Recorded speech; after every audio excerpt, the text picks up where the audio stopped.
विवेक अपने भाई अमन और भाभी मीरा के साथ बचपन से रहा था। लेकिन कॉलेज के बाद वह शहर चला गया।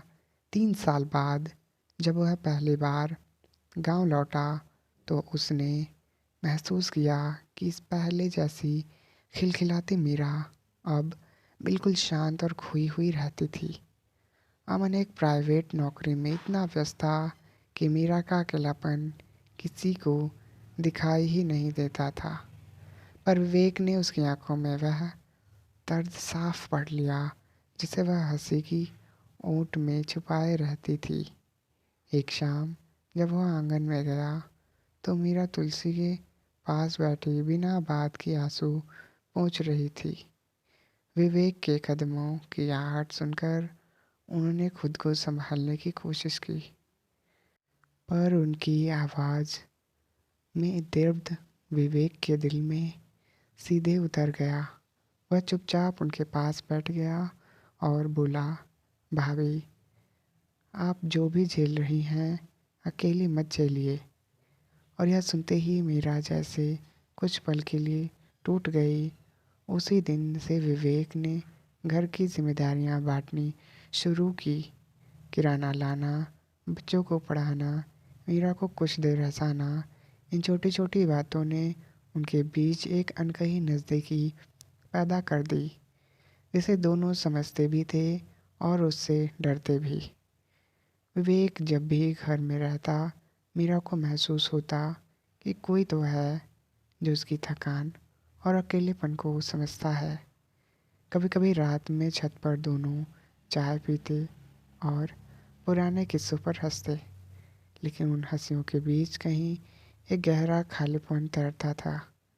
एक दिन मीरा ने धीरे से कहा, विवेक, जिंदगी में साथ होना ज़रूरी है, नहीं तो दिल सूख जाता है। और विवेक उस पल समझ गया कि मीरा के शब्दों में कितना दर्द छुपा है।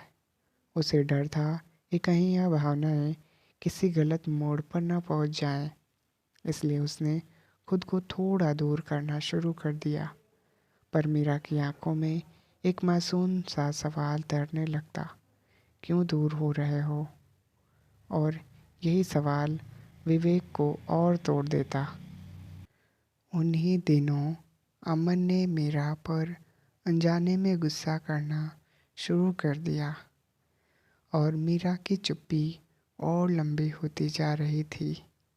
एक रात मीरा की तबीयत बिगड़ गई और विवेक उन्हें अस्पताल लेकर भागा।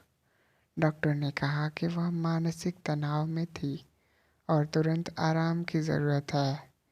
मीरा अस्पताल के बिस्तर पर लेटी थी, आंखें बंद, चेहरा थका हुआ, और विवेक उनके पास बैठा सोच रहा था कि आखिर भाभी ने कितना कुछ अकेले सहा है।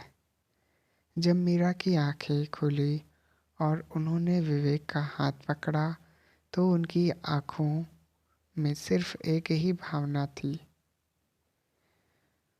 कोई तो है जो मेरा अपना है। विवेक का दिल भर आया, पर उसने धीरे से उनका हाथ छोड़ते हुए कहा, भाभी, मैं हमेशा आपके साथ हूँ, लेकिन आपकी इज्जत से ऊपर कुछ भी नहीं। यह सुनकर मीरा की आंखें नम हो गई, जैसे वह उस पवित्रता को समझ रही हो जो विवेक उनके लिए निभा रहा था। कुछ दिन बाद अमन को अपनी गलती का एहसास हुआ और उसने मीरा से वादा किया कि वह उन्हें समय देगा। विवेक ने यह देखकर खुश तो था, पर उसके दिल में कसक थी, वह किसी से कह नहीं सकता था। जाते समय वीरा ने उसे देखा और कहा, तुमने मुझे गिरने नहीं दिया, इसके लिए जिंदगी भर आभारी रहूंगी। और विवेक बस मुस्कुराकर बोला, भाभी, आपकी खुशी मेरी जीत है।